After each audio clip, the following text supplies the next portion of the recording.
Quickly, quickly now. Gather round the fire lest the shadows get you.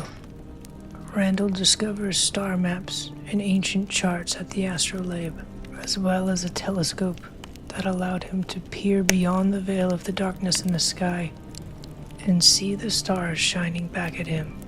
And with the astrolabe powering on, shadows from the darkness around them attacked, but the group was prepared. Weapons drawn, they drove them back. With the enemies defeated and the ritual finished, the astrolabe revealed something to them, an eclipse and a syzygy that would result in the world being cast in total darkness in no more than 2 months' time. They were now on a timeline.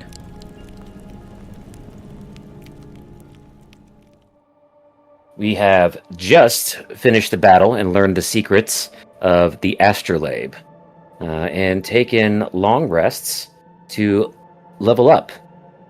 What are we doing / discussing during said long rest? There is something that Torgog wants to talk to Lucian about. I'm not privately. I'm assuming that we're, it's the next morning and we're all probably just packing our stuff up, getting ready to head out. And Torgog's going to say, Lucian, when we saw the Ash Plateau, was it the Ash Plateau? Is that what it was named on the map? Yeah. It seemed to have some certain resonance with you. Do you have an experience with this place? I haven't been there myself. I did a bit of research prior to wrangling up you all, and from what I saw in my research with things about the darkness, what they were seeking, what they were trying to achieve, all roads sort of led to the Ash Plateau Chapel. And he'll kind of, I think as he says that, he'll kind of hang his head and kind of avert his gaze just a bit from Torgog as he glances around. So I think that's all he said so far. It's like, this is what I've learned. But he has not said anything more specific than that. Yep, picking up that you're sort of hesitant. There's probably more that you are just holding back. Torgog is going to give you a little invitation, a little push, but he's not going to drive too hard on this. And he's going to say, well, I sometimes find that when I'm drawn back into a place or a memory, it takes me a little while to reorient myself. And perhaps the same thing will happen with you. I do appreciate it. I just, I don't know if I always I don't have the words for it, Torgog. Sometimes it comes to me in I don't know what you would describe. It's not like a dream, but in the sense that I'm asleep. It's sort of like I'm awake and you'll see he kind of fumbles over his words as he tries to explain where he gets these like directions and pointers from, and then he'll look at you very earnestly and say, there are times where in my travels I could swear I heard Cassandra speaking to me, and something she told me to look into time and time again was the chapel at the Ash Plateau. I don't know why, but I did research it, and in everything I found, it seemed to be perhaps it used to be a seat of a god or their home or something. And he'll look to Bip and Randall, I think, since you guys are the two educated of the bunch. I don't think he would try to keep this secret. I don't know its detailed history, but I do believe it was of some importance to some deity. And my only direction there was from a voice that spoke to me and sounded an awful lot like my wife. Well, I think we should listen to those inner voices. The history of things speak to us, even if your literal wife perhaps wasn't dictating those words. I think we should pay attention to those things. Randall, have you ever heard of this plateau before? No, I have not. It's much farther out than I've gone or looked into in my time as a traveler. Well, perhaps we should head out now while the sun is just beginning to crest, as much daylight as we can afford ourselves. And Torgog's gonna pick up his rucksack, throw it over his shoulder, and just pause for a moment, see if anyone needs a hand grabbing anything, particularly wanting to give Randall time to. Torgog's a little ignorant of druidic practices, so he's going to assume that Randall wants to say some kind of a prayer or do some kind of a ceremony before he leaves this place. So he's just going to walk about 15 meters off and just kind of start slow walking. Yeah, Randall's not really. He's not doing anything kind of like a druidic practice, but you will see as he is cleaning up the parchments he keeps with his star maps and his other research items.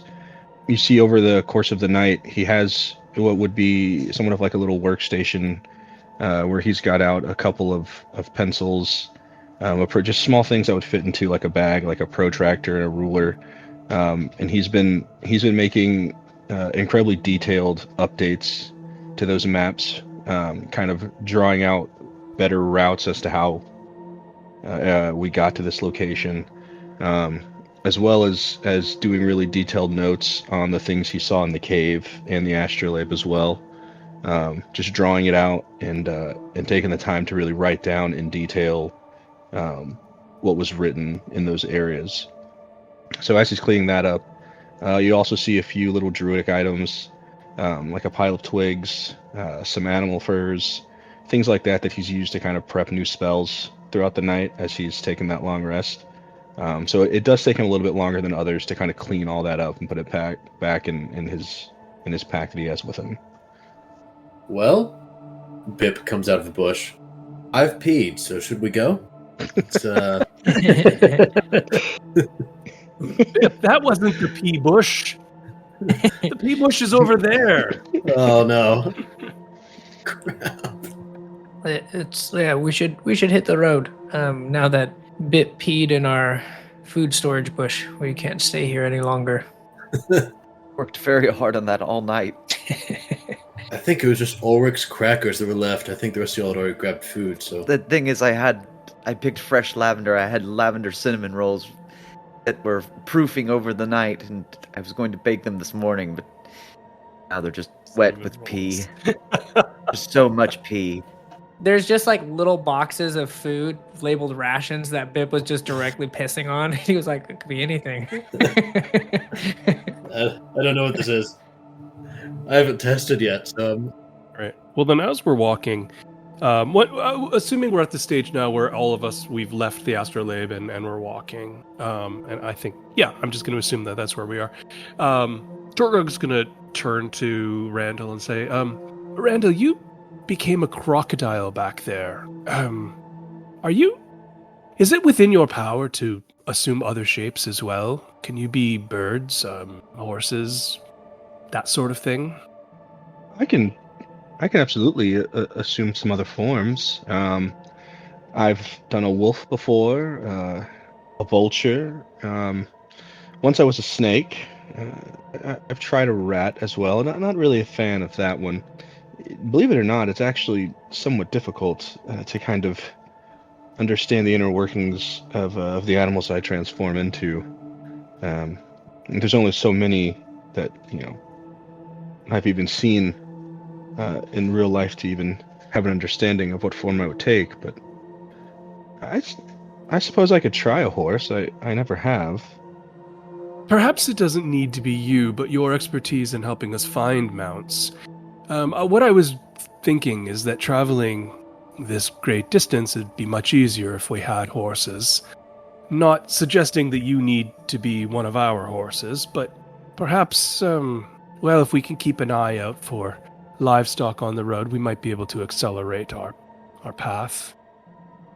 True, but would you be assuming that we just find wild horses and attempt to tame them, or...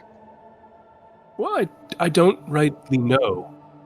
If there were a posse of, say, 5 horses tied to a signpost on the road, I wouldn't ask too many questions. I would just take them and begin riding off. But if we see an opportunity for wild horses or a wagon that can be pulled by me or you, perhaps wild shaped.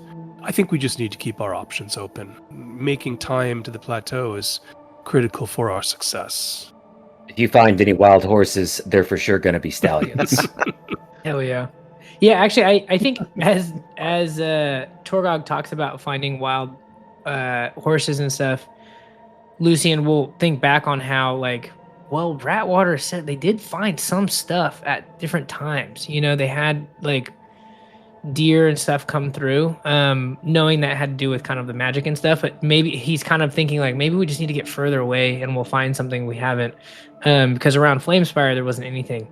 And as he's saying that and talking about getting a wagon and stuff like that, I think Lucian would think back on his time at Elium. There was like a brief time there where he had went with his wife and they were getting settled down, and as he told you guys in like his memory, she kind of introduced him to like the older gods, and whether those are just the same gods now with different names or whatever it was, that she was very in tune with nature. And as he's thinking about it, he remembers they did have like their own mount. They had this like giant elk that helped them out around their little farm and stuff like that. That was also attacked when he was trying to find his wife, and starts thinking about how we could find wildlife out here and how there must be some sort of inkling of something out here. And so while we're traveling, not that he's great at survival, I am going to try to look for animal tracks in hopes that we can maybe pick up something, because that he's hopeful. I think hopeful. Okay, give me a survival check. All right. As Lucian licks his finger and holds it aloft. Yeah. That was almost a 19. It was so good. It was so close. Yeah, I try the Randall and I go, doesn't seem to work for animals. As he sticks his finger in the air, and I get a 9. No, don't really see much. Yeah, you definitely don't see much. You see what you're absolutely certain are some healthy berries that have fallen from a bush. You immediately go to eat one, and it's rabbit poop. He eats it and he goes, now I have your trail.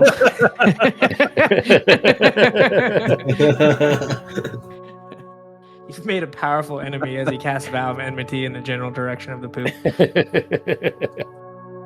Torgog is also interested in looking for any signs of travel. And I don't exactly know what that would be. Wagon marks, like wheel marks, or hoof prints, or even footprints. Just, I know we're unlikely to find anything like that. So, therefore, I'm hoping that if we do encounter something like that, it'll stick out in his mind. Let me get a perception check. Okay. That's a nat 2 for 8. You know how this session's gonna go. Uh-huh. You also see some berries. Oh, yummy! Eat them quick or they'll spoil. Oh God, Lucian, why didn't you stop me? He's still eating them. I'm sorry. No, you don't see any signs of travel. Well, I see them doing that. I think Ulrich is still... He's still aware that we have an ember, but is still...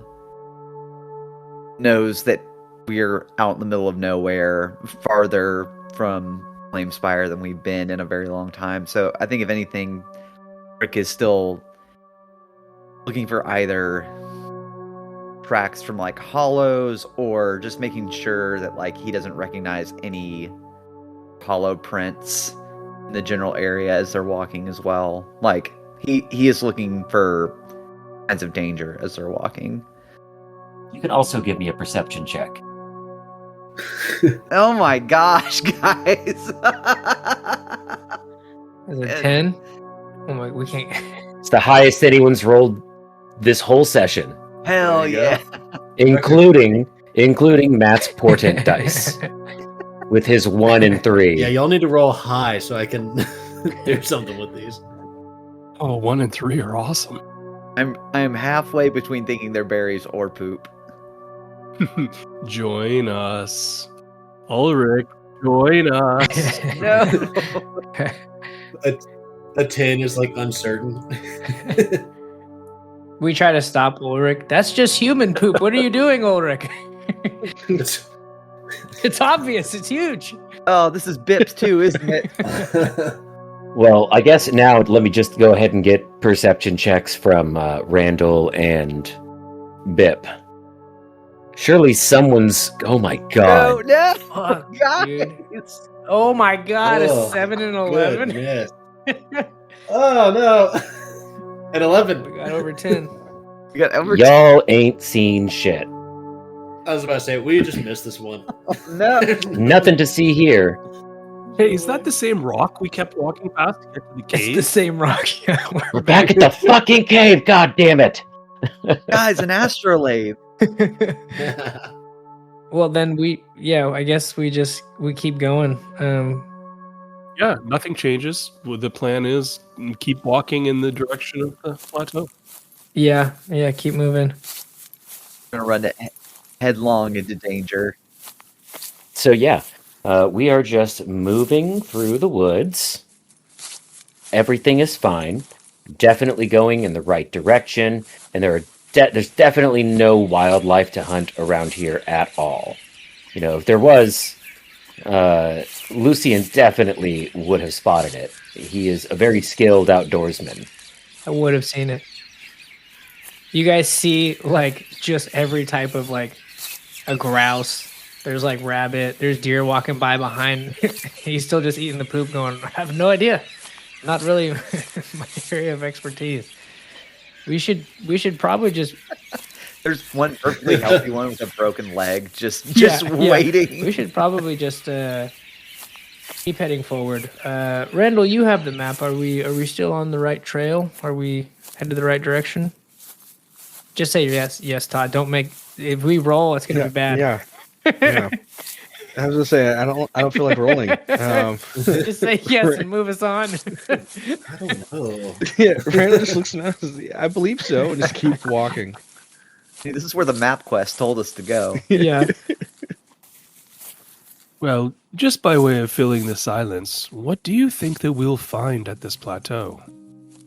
I, for one, if it's relevant to the celestial movements that we've seen, it might be some kind of a focus for, I don't know, starlight or...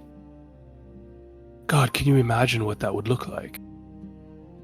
In some of the texts that I read, they referred to it as two different things. I guess somewhat similar depending on the language they used. But one description was a home. They described it as a home of a god, of a deity, and the other was its throne, like where it resided.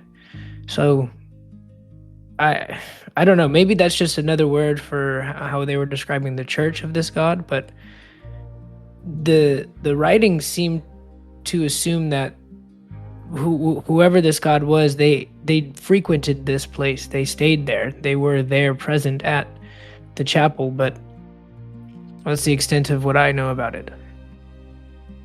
Maybe there's some sort of settlement? Well, I guess we will learn as we go. It seems to be something of a specialty for us. I need one person to roll a D100 for me. Bip? Make Todd do it. Bip would be Bip or Todd, since you guys. I want Bip roll in this Yeah. one. Yeah, Bip's got important. I guess you could both roll a half. Both roll a d10. Coordinate to a 1. Oh, God. That's got to be a D20 roll. All right. All right, I'll roll it. 48. The sexiest number. Is it? I mean, it is divisible by 8, and that's pretty fucking cool, bro. Pretty sick. Know nothing about numbers now. Also by 6, which is another very cool number. This is looking better for us. No, 48. You. All right, just for funsies, I'm going to give you all another shot at a perception check here. Everybody, roll perception. It cannot possibly be as bad as the last perception checks. You underestimate my power. Oh no, there are numbers worse than what we rolled. Whoa. Oh, there we go. See, there we Oh, go. man, look at these high Okay. numbers. I didn't know the dice go up this high. 23 for Ulrich, 19 for Biprot, and 26 for Randall. You guys will start to notice it's slight and subtle, but movement in the trees around you. There are hollows here, but they're not moving towards you or attacking. That's because as you look around and perceive them and take in the surroundings that blend into this forest quite well, you will see makeshift crucifixes, large ones, and on each one an empty, strung up on it with barbed wire. They weakly struggle and try to move, but they do not have the strength or mental prowess to escape this. I'm just going to state the obvious, everybody. Somebody clearly put those empties up there. Was intentional, but they are clearly empties. I see no reason for us to approach or engage. Perhaps walk up to one, look for anything out of the ordinary, and then continue on our way. We don't need to invite empties to the party with us.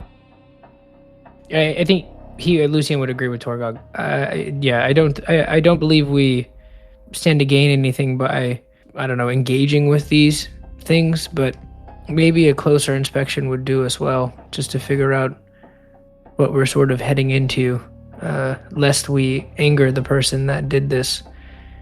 And I'll start to move towards them slowly, kind of like in as non-threatening as a way as I possibly can. Like, I don't want to make it look like I'm gonna attack somebody. I just want to try to get a closer look at the closest one to us.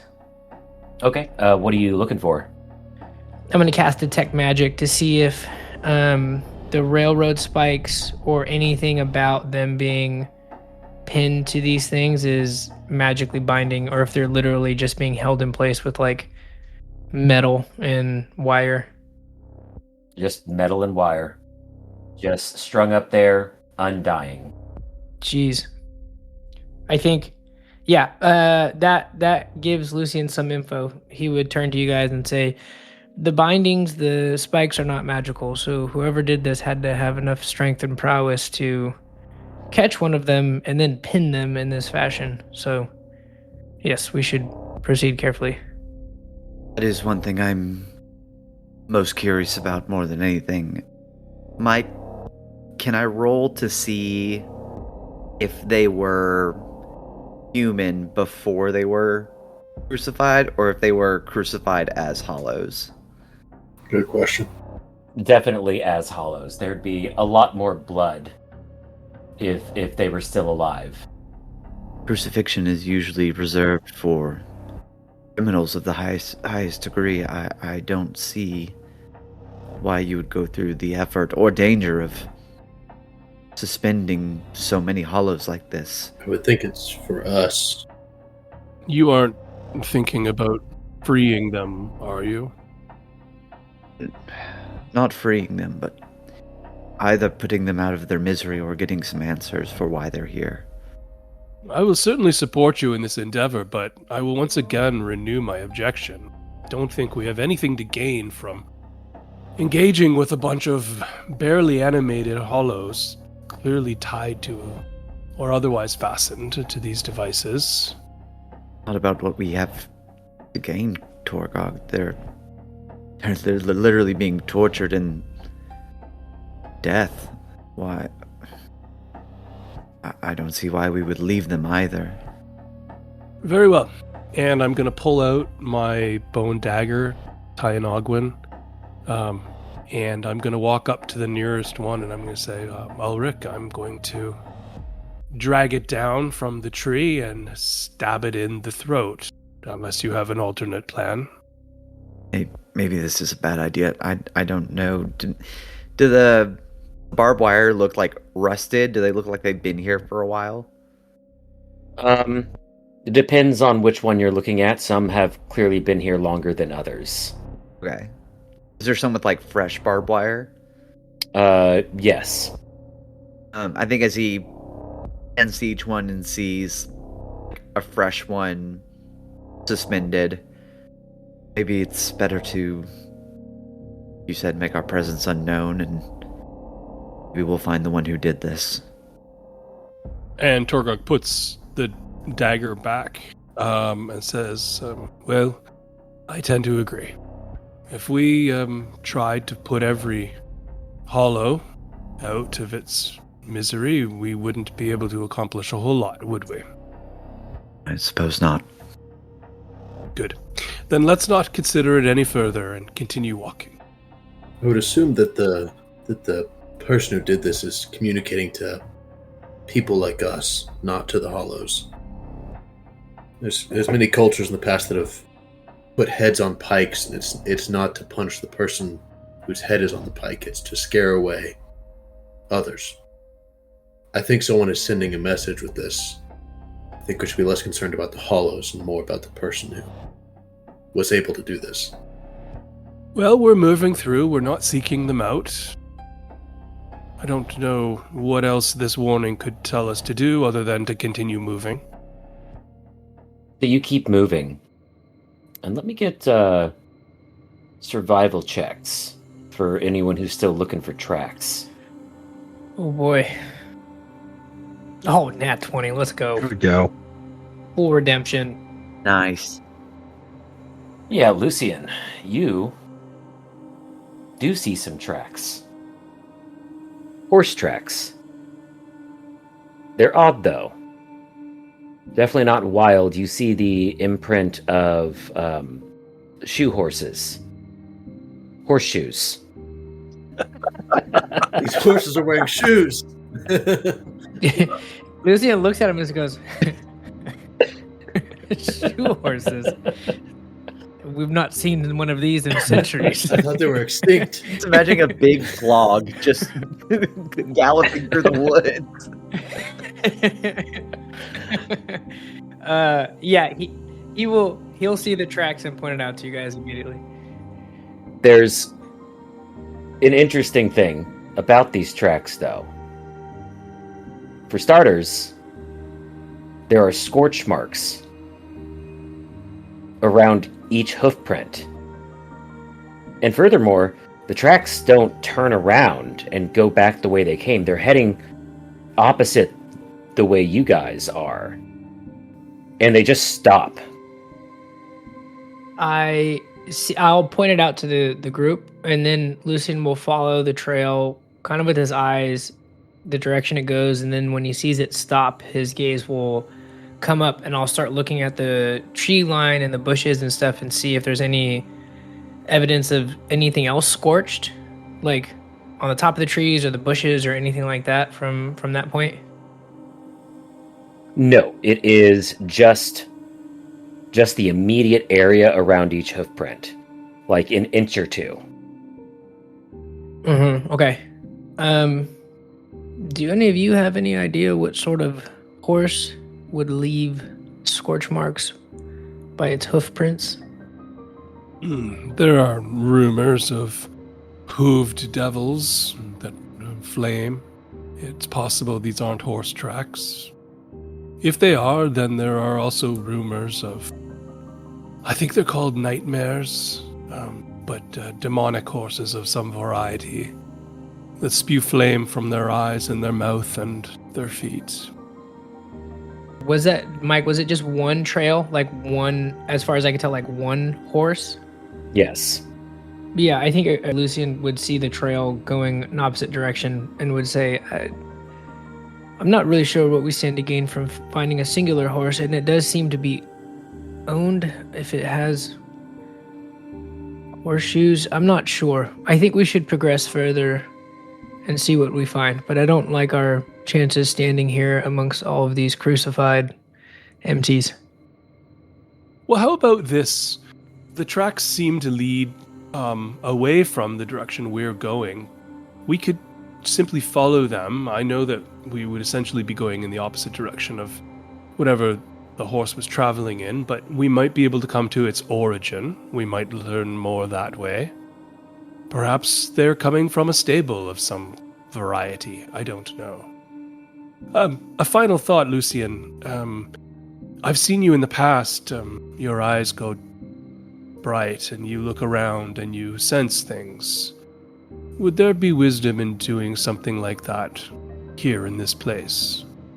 That's a good question. I think as we are now, standing amongst all these empties, this might cloud my vision a bit.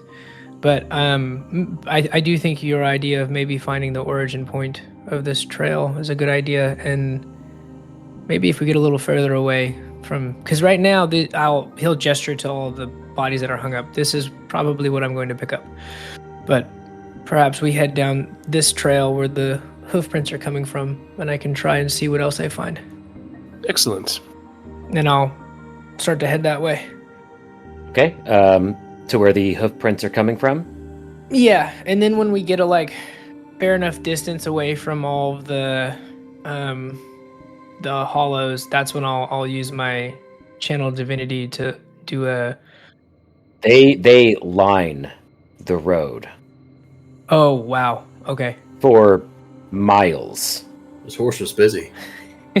This changes things for sure. It's an evil horse. I didn't know the horse knew how to do that.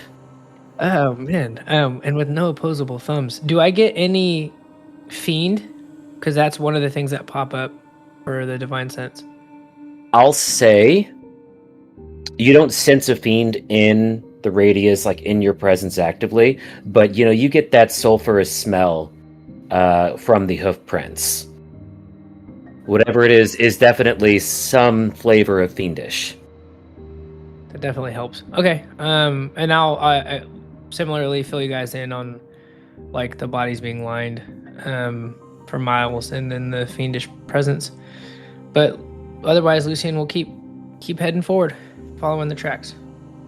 As Ulrich keeps going, do we see any similarities between all of them? Are they all men? Are they all They're just empties.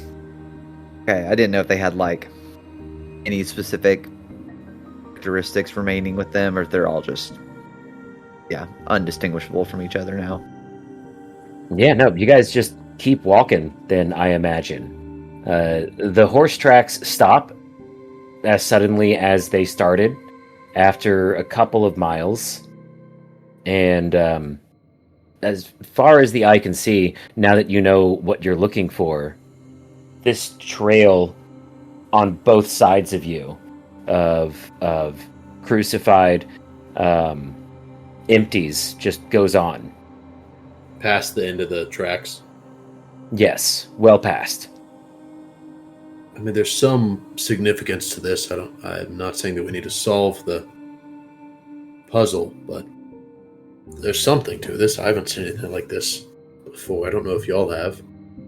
I think some men are just evil. Sick. That could be the end of it.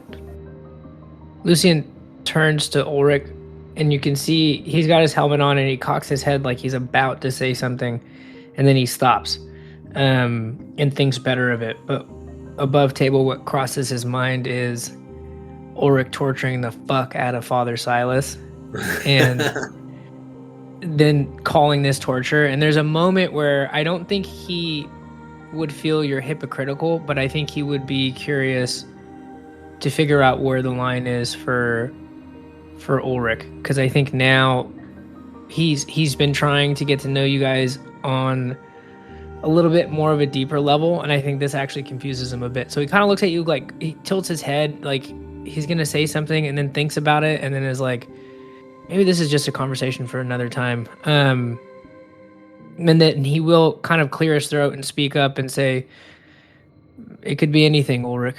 Anger, rage, sadness, any reason can drive someone to hurt others like this. Not that I condone don't know, mistreating them, but there's nothing else we can do for them either. You could put them out of their misery one by one, but if someone has the, I don't know, willpower to do all of this, I don't know if I necessarily want to question the why for them. My fear is humans in general have obsession with novelty, and I fear when they get bored of crucifying empties, start looking for others. I'm much more interested in stopping who did this.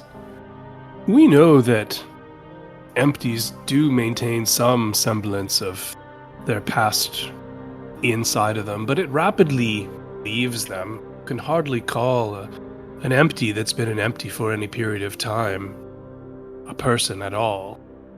I don't think we need to, and most of these are clearly quite old, I don't think we need to waste our time pitying them. They are any amount of humanity left in them would be no more than would be left in a dead body buried under the ground. Even then, they're given that common decency of being buried. This is something else entirely. They would have made their point a long time ago if they were just trying to steer someone away. Why so many? It could be for self-preservation. These things do hunt, and even mighty warriors can be brought down by numbers. Why just not kill them in the first place? This is why I'm confused. This doesn't make any sense to me.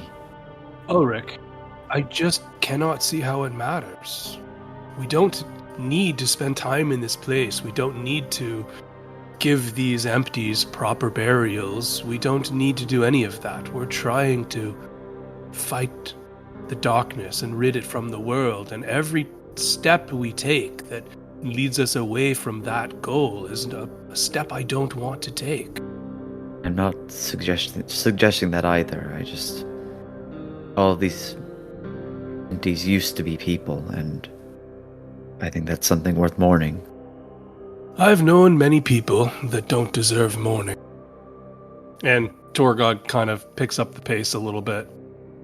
Lucian will put a hand on Ulrich's shoulder and look at him and say to him, it's what I told you all before. The darkness affects all of us in time. The longer we spend time out here, with or without the light, it will affect us and it will change us.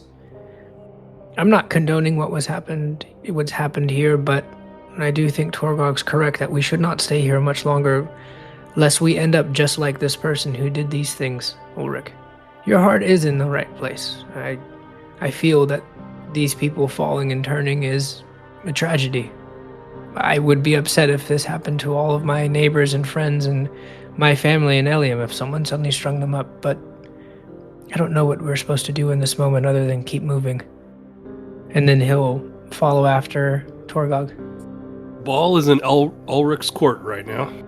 No, and that's like Ulrich is above table, just shocked to see such a disrespect / unceremonious spectacle. I think it's what he's it's coming down to, of hey, once the dead are dead, they deserve to be put to rest. It's a weird in between of you've just immobilized them for sport. It's just a weird thing for Ulrich to see and try to process this. But yeah, no, above table, I definitely want to have that conversation later about the torture thing. I think that's going to be some good stuff. Yeah, I think. And Ulrich's been walking and talking this whole time. Again, he knows we have to keep moving, but yeah, he's still just I think he's ever seen anything to this extent before. Yeah, and as you move forward, you just see more and more of them. And as it starts to get dark, you see something up ahead. What looks like a low-burning campfire next to a small cottage. Well, we definitely approach. Walking. Yeah. We just go past it. Not today, Satan. And he keeps moving. I think, yeah, I think we would approach, and I think Lucian would turn to you guys and go, "We should make ourselves known, right? It's getting dark. If this is the person that's stringing up all of these empties, I don't want him to think we're slinking around in the dark and are one of them. So we should probably make it obvious we're approaching." Most likely knows we're here already. I think whatever he's done it might be evil to us, but to him it might be good, be retribution. So That's a very good point. we can let him know, but I don't know if we know his motives. I'll withhold judgment. Bip will cast dancing lights and just try to have like lights go. If we're trying to be obvious, try to have lights go in front of us so it's like very clear. It's not just like a normal group of people with a weird light, but like make it obvious our approach. Smart. You do that, and let me get yet more perception checks from everybody. Pretty good. I got 23. Pretty good. 23 for Ulrich, 22 for Torgog, 20 for Lucian, 15 for Randall. What did Bip get? 14. Pretty good. Together, that's 45. It's pretty good. Pathfinder rules. Add 'em We up. see behind the DM screen. Yeah. So yeah, you make your approach obvious. And those of you who succeeded on your perception checks, well, there's two things to notice. One, that there is a tent here that is clearly a horse stall. But for Torgog, Lucian, and Ulrich, you will see something on the other side of this clearing and little homestead. Moving through the woods, a light, a golden light that shines just like yours. The horse is in that tent.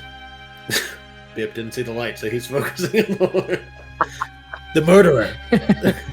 I grab Bip's head and then turn it towards the light that's moving in the forest. We're looking at this, Bip. Oh. And you hear the steady clop, clop, clop of hooves. And then you see the flames. Low-burning blue flames around the hooves of a massive black stallion with a mane of fire. And upon him sits a gruff-looking man. Looks like he's been out here in the wilds for a long time. He wears fairly simple attire, but a wide-brimmed black hat and a cloak that Ulrich, you will note, is a tattered old priest's cassock. Is it of like the same order? Like the order of... Yes, the Order of the Dawn. Yeah. And furthermore, he's got what looks like a coil of barbed wire on one hip, and you can see some of those crucifixion nails in like a bandolier on the horse. And His horse is so cool. Yeah. Friends, our presence is obviously known to the man. The dancing lights are in the sky. I propose one of us approach him and speak to him. If the clothing he's wearing gives anyone any hints as to who this man may be, I think you should step forward and do the talk. Ulrich will hesitantly walk forward, but as he does, he'll cast light on his lantern and speak loudly. He's not going to shout, but he's going to speak a little louder than normal with the classic greeting of the light in me recognizes the light in you. And he'll clop forward on his horse towards you and look up and say, "Hello then, little light bearer." And his eyes are going to fall on you, Lucian. And you will immediately recognize the signs in his face. Yeah. I think you guys see, like, as his eyes fall on Lucian, like instinctively almost like he takes a step back, like he starts to like back up a little bit, more afraid that the obvious signs in him will make you guys see the obvious signs in Lucian. I will then, I think, walk up behind Ulrich, just kind of silently getting closer, to get a better look at him. My name is Brother Ulrich. May I ask who you are? My name is Father Callahan. No one's called me father in some time. And he'll walk his horse over to its stable and dismount it and give it a firm pat on the shoulder and say, "You in need of aid and succor, then? Place to rest, food to eat. I've enough to share, and none else to share it with." Most kind of you. We come closer? Please. And then, yeah, Ulrich's gonna walk forward and still just like looking around, like not completely lowering his guard, but You're safe here. They can't come here. And I'm no threat to you if you're no threat to me. But just so we're clear, I'm not a fool, and you would not survive an attempt. Lucian takes his helmet off and like holds it under his arm. I think probably the most you guys have seen him looking hollow-ish, because he hasn't reapplied his disguise kit in a bit since we've been traveling, but there's still some remnants there, and he'll look at him and I think he'll say, "Of that we have no doubt. I assume all of the signs we saw on our way here are your handiwork then, Father?" Indeed. And why are they unable to come here? Do you have a light or some source to repel them? And now I'll start actually looking around to see if he's got like embers.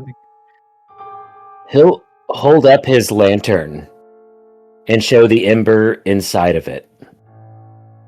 I look at it and then I kind of look at Ulrich and then will say, but then sort of defer to Ulrich. But I think Lucian would say, remembering what Ulrich said, "I thought those were under strict lock and key.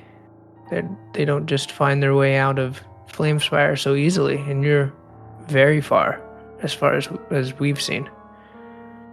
You're right. They do not make their way out of Flamespire easy.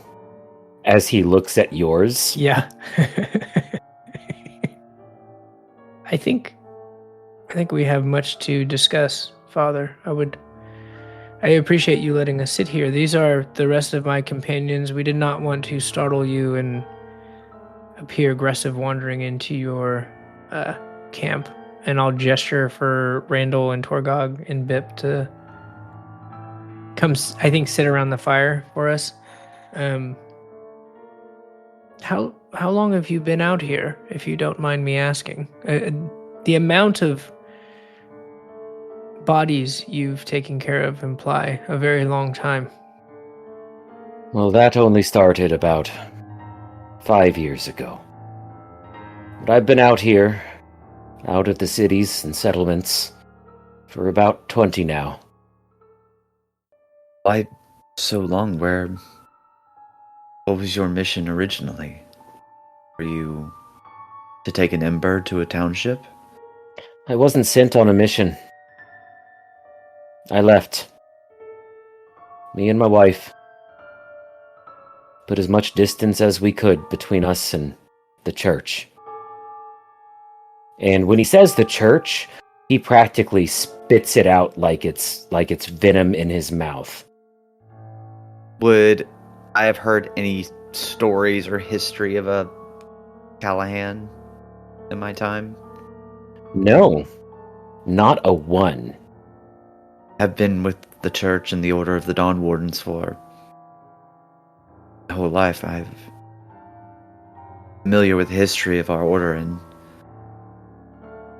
I've heard of no history of a Father Callahan. No, son, you're familiar with the history you were taught and allowed to know. What do you mean by that? There are things the church hides. Things I learned that drove me away from it. Some I've forgotten now. Things could they possibly be hiding? The church is supposed to be emissaries of the light and spreading embers to fight the darkness. What do you know of the church that causes you to think this way? I would tell you, lad. I would. Because I think people deserve to know. But doing so would be antithetical to my new mission. What is your new mission? To stop the threat of empties altogether. I think Ulrich kind of chuckles at that. You mean you alone to stop every single empty? It's impossible. You don't have to stop every empty. You just have to keep more people from becoming empty. And he'll look directly at Lucian when he says that. I think Lucian holds his gaze at this point because he sees the same sign. So he kind of like, his eyes kind of squint and he kind of lowers his head a little bit, trying to figure this guy out. But he will say, and have you figured out any way of stopping people from turning? As far as we know, there has been no successful attempt. I've learned things. But that's a discussion for after food, over drinks, I'd say. That sounds fair to me. Come, it's stew tonight. We'll follow him.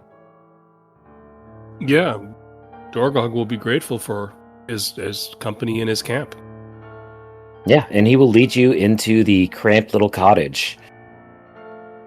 And we're going to roll credits right there.